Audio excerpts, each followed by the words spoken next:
Teheran akan memberikan balasan ke Ukraina atas serangan kapal Iran di Laut Kaspia. Amerika Serikat menilai Mojtaba lebih terbuka pengembangan senjata nuklir dibandingkan ayahnya Ali Khamenei.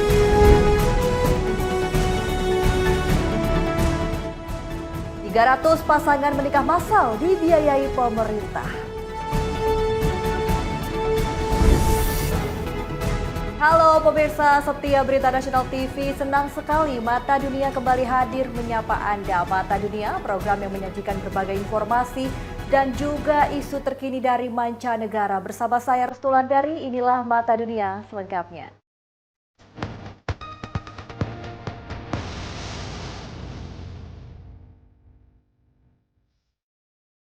Kita langsung saja ke berita pertama pemirsa. Ketegangan antara Iran dan Ukraina kembali memanas setelah Teheran mengancam akan memberikan balasan atas serangan terhadap kapal yang diklaim milik Iran di Laut Kaspia. Sementara itu, Presiden Ukraina Volodymyr Zelensky menegaskan operasi tersebut menargetkan kapal terkait dukungan militer Iran kepada Rusia. Seorang anggota senior parlemen Iran, Ebrahim Azizi, memperingatkan bahwa setiap serangan terhadap Iran akan memiliki konsekuensi dan menyebut Ukraina dapat menghadapi aksi balasan Senin 27 Juli 2026. Menurut Kementerian Luar Negeri Iran, insiden di Laut Kaspia menyebabkan sebuah kapal komersial Iran meledak, menewaskan satu pelaut serta melukai sejumlah awak kapal pada Sabtu 25 Juli 2026. Menteri Luar Negeri Iran Abbas Araghchi menyatakan serangan tersebut merupakan pelanggaran piagam Perserikatan Bangsa-Bangsa dan tidak akan dibiarkan tanpa tanggapan. Iran memanggil kuasa usaha Ukraina di Teheran untuk menyampaikan protes atas insiden sebagai tindakan bermusuhan. Di pihak lain, Presiden Ukraina Volodymyr Zelensky menyatakan pasukannya menargetkan kapal perang Rusia dan kapal diklaim digunakan mengangkut perlengkapan militer melibatkan Iran. Zelensky menuduh Iran memberikan drone, senjata, dan teknologi militer kepada Rusia sejak awal perang. Ukraina tidak dapat mengabaikan dukungan militer tersebut.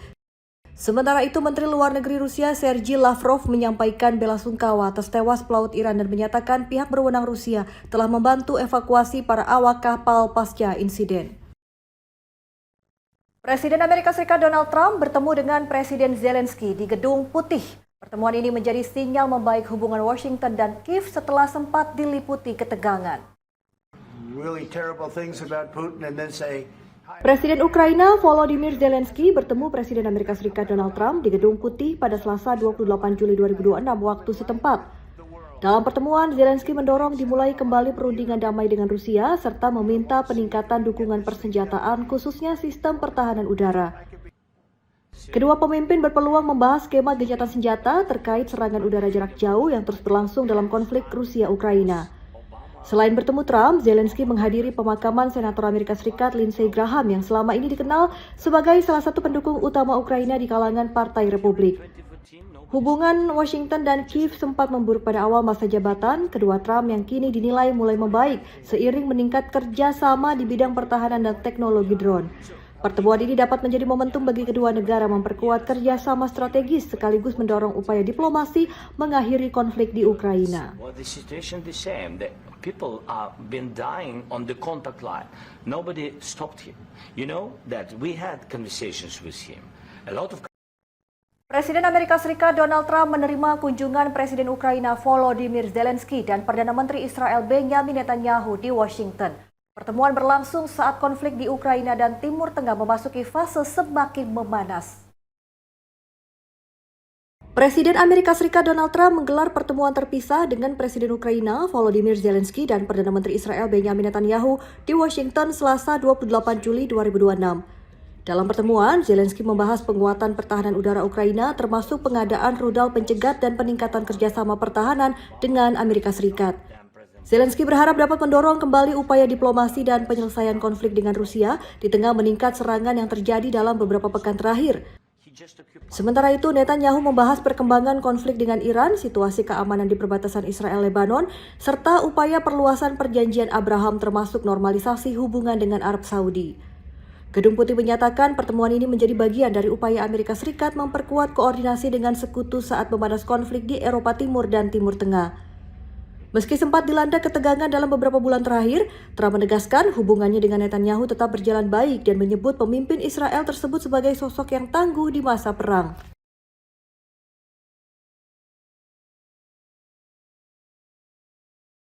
Presiden Amerika Serikat Donald Trump menyatakan akan meminta klarifikasi langsung kepada Presiden Rusia Vladimir Putin. Langkah ini menyusul tuduhan Presiden Ukraina Volodymyr Zelensky bahwa Rusia membantu Iran menargetkan pangkalan militer Amerika Serikat. Presiden Amerika Serikat Donald Trump menegaskan akan menanyakan langsung kepada Presiden Rusia Vladimir Putin mengenai tuduhan bahwa Rusia membantu Iran menargetkan pangkalan militer Amerika Serikat di Timur Tengah. Pernyataan ini disampaikan Trump Senin 27 Juli 2026 setelah Presiden Ukraina Volodymyr Zelensky mengklaim memiliki bukti bahwa Rusia melakukan pengintaian satelit atas negara-negara Teluk dan fasilitas militer Amerika Serikat. Zelensky menyebut aktivitas satelit Rusia meningkat sejak awal Juli dan menilai terdapat keterkaitan antara data tersebut dengan serangan yang dilancarkan Iran. Meski demikian, Trump menilai jika bantuan Rusia memang terjadi, dampaknya tidak akan signifikan karena kemampuan militer Iran diklaim telah melemah akibat operasi militer Amerika Serikat. Trump menegaskan Washington masih mengutamakan jalur diplomasi dan menyatakan Iran telah menyampaikan keinginan melanjutkan perundingan. Sementara itu, dugaan keterlibatan Rusia dalam memberikan dukungan intelijen kepada Iran terus menjadi sorotan meski belum ada konfirmasi Rusia maupun bukti publik bisa memastikan tuduhan tersebut.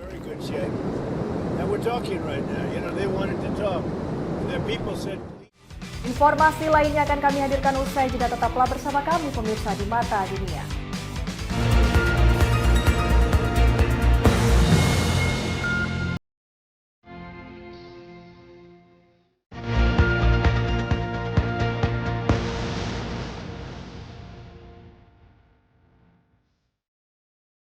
Anda kembali bersama kami pemirsa di Mata Dunia. Pemirsa, ibu kota Rusia Moskow menghadapi gelombang serangan udara besar-besaran melibatkan lebih dari 390 drone. Serangan ini mengenai sebuah pabrik baja di dekat Moskow dan merusak sebuah gedung apartemen.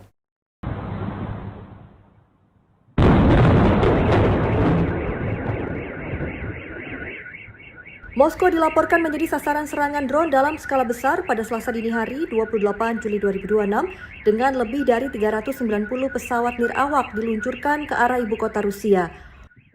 Wali kota Moskow, Sergei Sobyanin menyatakan sebagian besar drone berhasil dicegat dan dihancurkan sebelum mencapai kawasan kota. Meski demikian, laporan menyebutkan sebuah pabrik baja di dekat Moskow terkena dampak serangan. Namun pihak berwenang Rusia belum memberikan keterangan mengenai kondisi fasilitas tersebut. Serangan merusak sebuah gedung apartemen di wilayah Sekov berlokasi di dekat Moskow.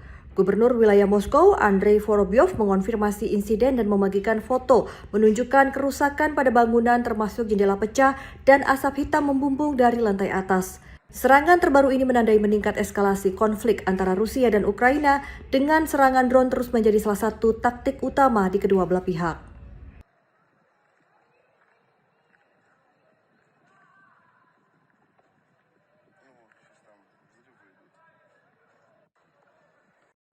Pemirsa, ketegangan di kawasan Timur Tengah kembali meningkat. Kelompok Houthi di Yaman disebut berpotensi meniru strategi Iran di Selat Hormuz dengan meningkatkan kendali atas jalur pelayaran strategis Bab al-Mandeb.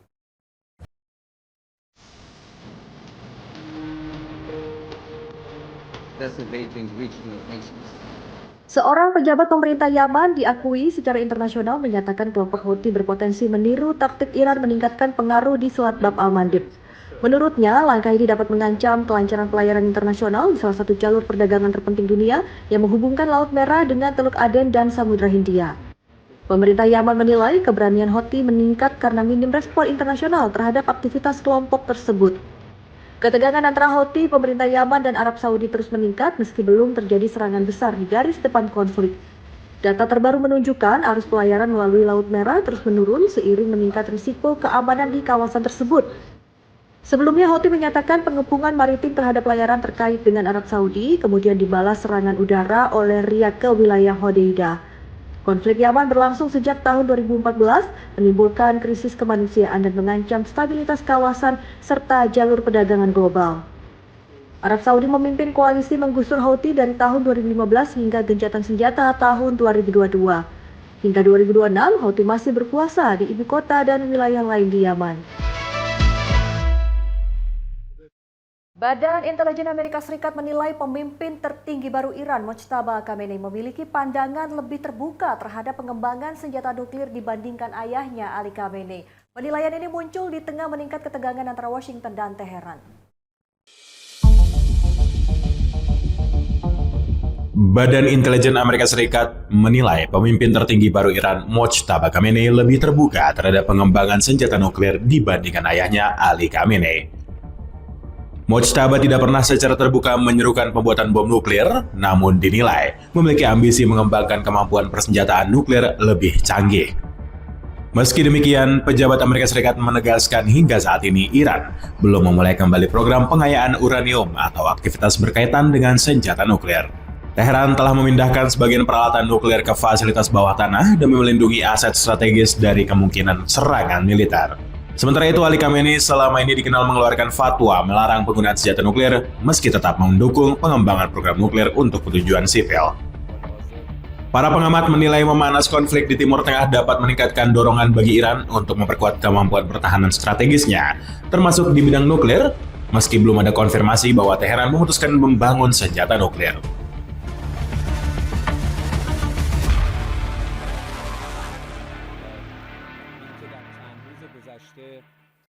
Pemirsa, pemimpin tertinggi Iran, Mojtaba Khamenei, membatasi komunikasi dengan siapapun, termasuk anggota keluarganya. Informasi ini muncul saat memanas hubungan Iran dengan Amerika Serikat dan Israel.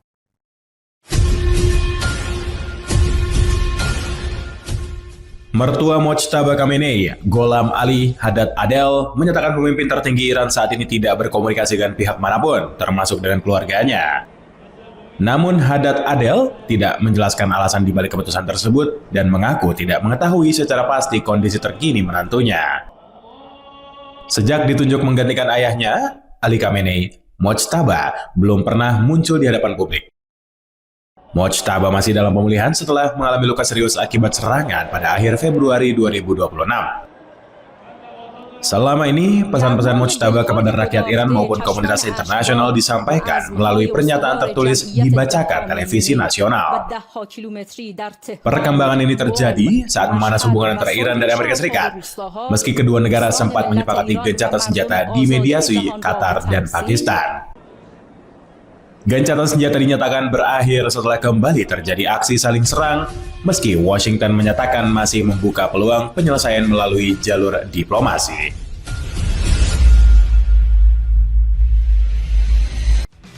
Pemirsa, ada nikah massal di Nigeria. Seperti apa beritanya? Akan kami hadirkan usai jeda. Tetap bersama kami di Mata Dunia.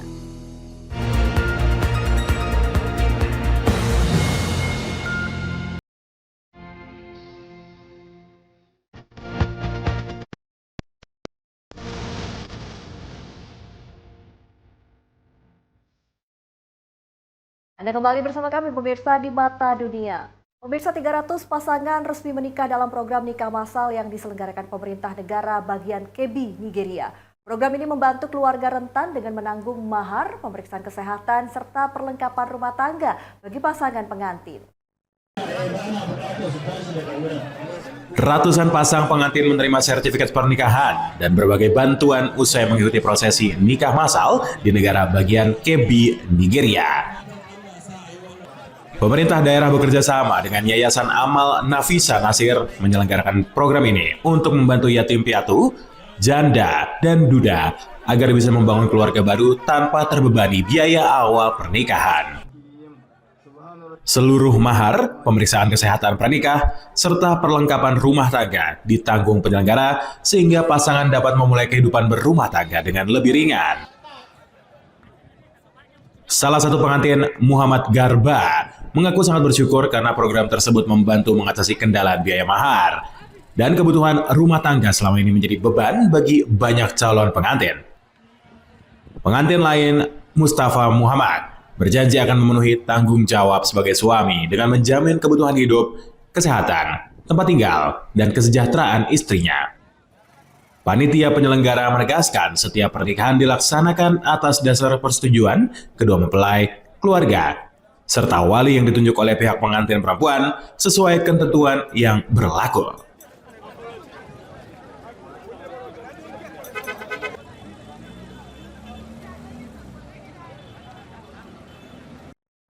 Kolombia mengoperasikan taman pembangkit listrik tenaga surya baru di wilayah Caldas. Proyek didukung perusahaan rekayasa asal Cina ini menjadi bagian dari upaya meningkatkan pemanfaatan energi terbarukan.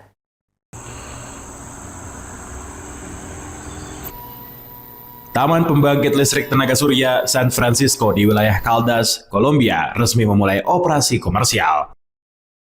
Ribuan panel surya membentang di atas lahan luas di kawasan Palestina menjadi simbol pengembangan energi bersih di negara tersebut.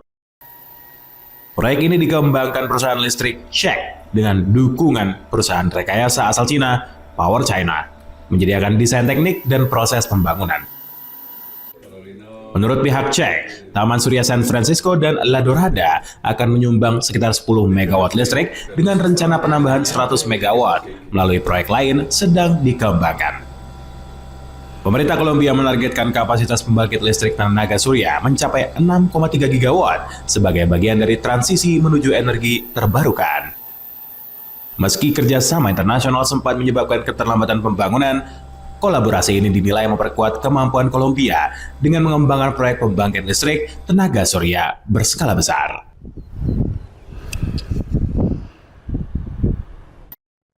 Hamparan sawah berwarna membentuk karya seni raksasa menjadi daya tarik wisata musim panas di Provinsi Yunnan, Cina. Pemandangan ini semakin memikat pengunjung berkat jembatan kaca yang menyajikan panorama dari ketinggian.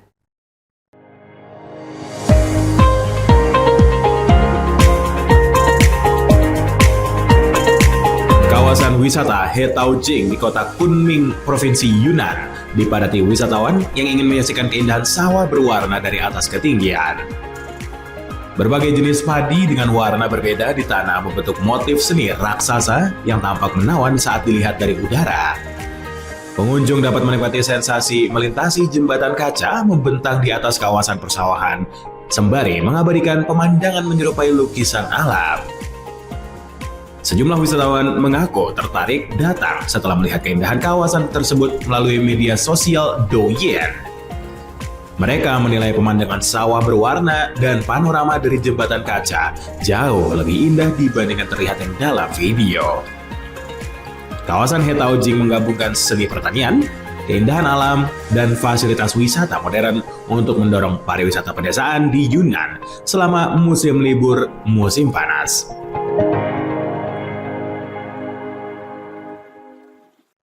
Ya pemirsa, selanjutnya saya akan mengajak Anda jalan-jalan ke Belgia ya pemirsa. Meski luas wilayah relatif kecil, ini Belgia menyimpan peran besar dalam sejarah dan peradaban Eropa.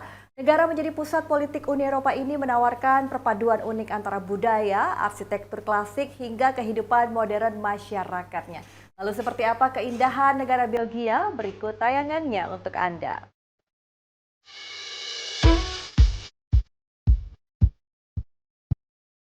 Selamat datang di Belgia. Terletak di kawasan Eropa Barat, berbatasan langsung dengan Belanda, Jerman, Luxembourg, dan Prancis, serta memiliki akses ke Laut Utara. Letak Belgia yang strategis menjadikan Belgia sejak lama sebagai jalur perdagangan, pertukaran budaya, hingga pusat diplomasi internasional. Negara ini dikenal sebagai bangsa multibahasa dengan 3 bahasa resmi, yaitu Belanda, Prancis, dan Jerman, mencerminkan keberagaman budaya masyarakatnya. Warisan sejarah Eropa berpadu dengan kehidupan modern, menjadikan Belgia tidak hanya penting secara politik, tetapi juga kaya akan identitas budaya.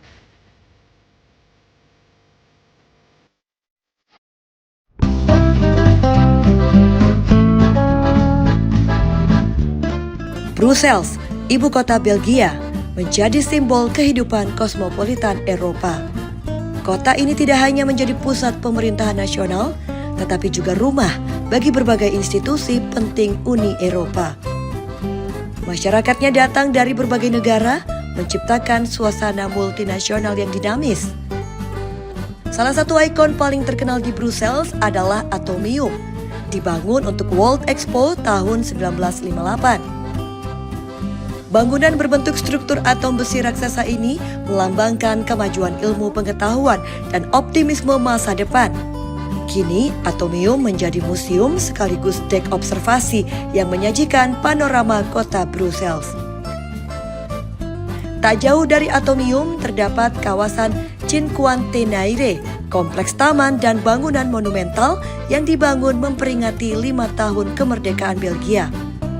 Lengkungan kemenangan yang megah menjadi saksi perjalanan sejarah bangsa Belgia sekaligus ruang publik yang ramai dikunjungi warga dan wisatawan.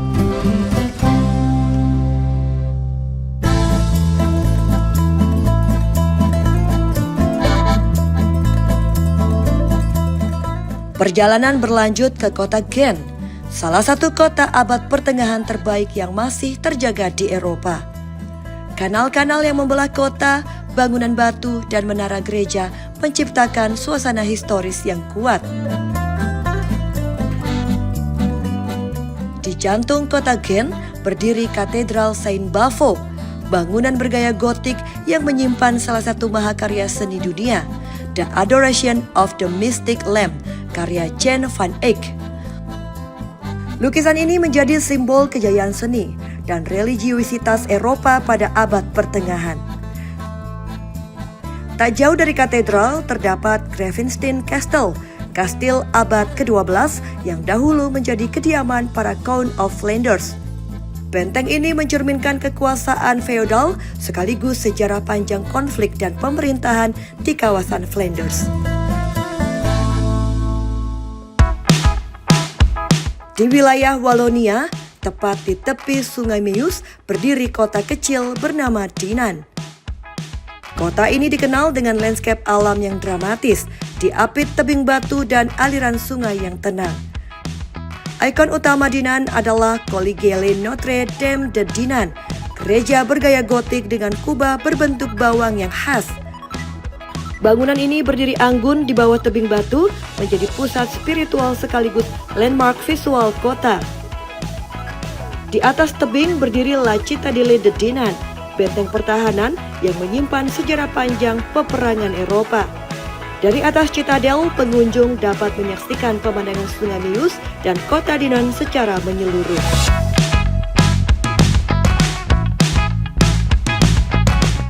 Belgia membuktikan bahwa ukuran wilayah tidak menentukan besarnya peran sebuah bangsa.